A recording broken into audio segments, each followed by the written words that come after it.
Hello everyone, and welcome back to another Minecraft update video. 1.16.4 pre-release 1 has been released, and if you're not aware, 1.17 is coming up in the future as well. So don't be confused, this has nothing to do with the 1.17 update that we've learned a lot about recently. But if you're in the dark and you don't know about that, check out the updates playlist in the description box down below.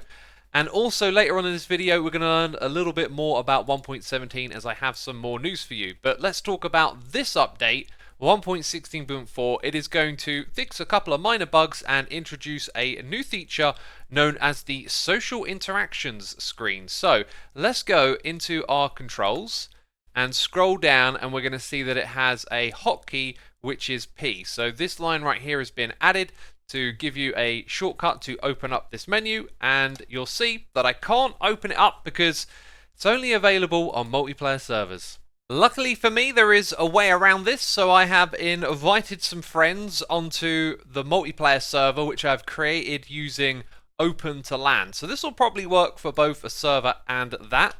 And when I open this up, you'll see at the top here it says 4. That is the name of the world, so I'll assume if you're on a server it's probably got the name of the server there, hopefully not the IP address. Not a good idea to put that on the screen in my opinion. And as you can see, we've got the other players in the world. We can see their names and their skins.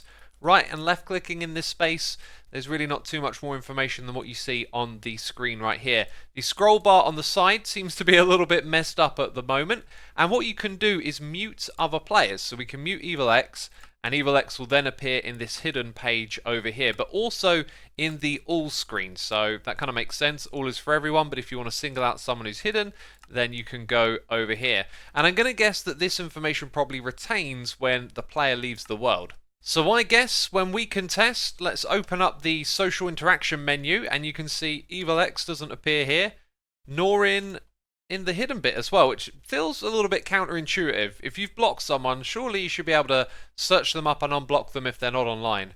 But anyway, this is a new feature. It may have some iterations to go through. You can see now that Evil X is online, we can sort of unhide them, and this hides them in chat. So let me give you a good example of what's going on here.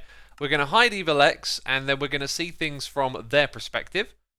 Finally, I am on a server with this bee-loving buffoon again. Let's tell him how much he sucks. Xisuma, you suck.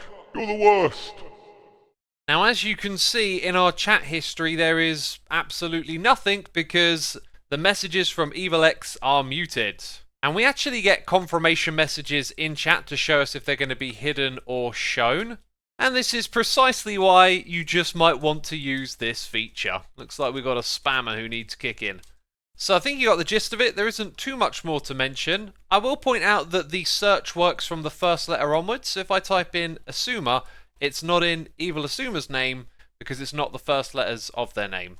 I'd also like to point out that the blog post says this stuff gets reset when a player relogs. I think it means the player who logs out and back in again, but I've tested this both ways around and it actually remains. This could be because I'm playing on LAN or not on a proper server. As you can see, when we log back in, they're still hidden, and supposedly it should work the other way around. And if you've read the blog post yourself already, there was information in here about distortion effects, FOV, nausea. This stuff was already in the game. I don't know why it made it into this blog, but later on it got removed. Also over here on the website it says new network protocol scheme. With a high bit 30 set for snapshots, the protocol version will be increased by 1 for each snapshot, but 4 releases may keep the same protocol version as previous 4 releases in cases where network protocols are compatible. I ain't even going to pretend that I understood any of that at all. And also over here, more information is now added to the crash log in cases where poor performance causes the server to crash. That sounds generally like a good thing. There are also 2 bugs in this update, one relating to the nether leggings having a strange texture. As you can see, the top of it doesn't look quite right, does it? So let's snap on some netherite leggings and see how the texture has changed. Let's zoom in a little bit. The black line is now prominent across the bottom and not on the side. Overall, it does look a little bit better. And the second of these 2 bugs is related to world generation. Deadlock sounds like a term for a crash or an issue that stops it from actually generating. I won't pretend to understand all of this technical jargon, but one thing I noticed is this one's been marked as very important. And so that's everything for 1.16.4. As I mentioned, got some 1.17 news, and of course, make sure you subscribe to this channel if you want to stay up to date with 1.17 and see those snapshots covered in these videos in the future. Anyway, let's jump over to what I recorded earlier. Now, we also have some Minecraft news related to 1.17.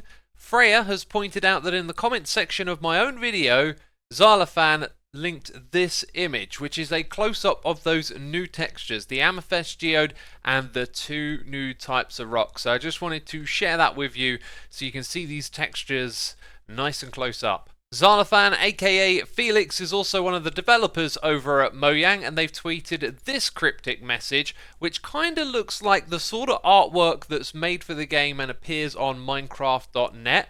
I'm not sure what entirely they're supposed to be. However, there was this amusing follow-up where someone sort of plastered in the wandering trader and the llama textures onto it. Thought I'd share that with all of you. So we may not know what that cryptic image was about, but King B Dogs is sharing some information about the skulk sensor. We made the decision for the skulk sensor to not be affected by ambient weather like rain. My logic for this is habituation, where the skulk sensor essentially becomes used to the constant stimulus, no longer registering it as a vibration. Now, this doesn't make it clear if it's initially going to be activated by rain and then become numb to it because it's constantly happening. And if that is the case, it could mean that things like clocks that are nearby a skulk sensor, it could then end up ignoring. That could be like a double-edged sword. I could see it being really good, but also a little annoying as well, or maybe have to make us rethink how we use our redstone with the skulk sensor. I honestly think it's going to be a good idea. There's also this follow-up tweet saying, I think this could be a really unfun mechanism if rain can suddenly mess up your redstone contraptions.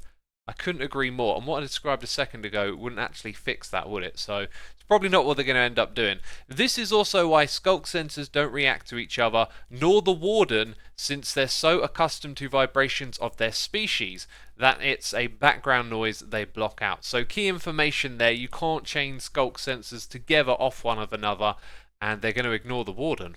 And that, my friends, is all that I've got for you today. If you enjoyed the video, please do leave a like. As always, thanks for your support on this channel, and I'll be seeing you soon with some more Minecraft update videos. Thanks for watching. See you later. Bye-bye.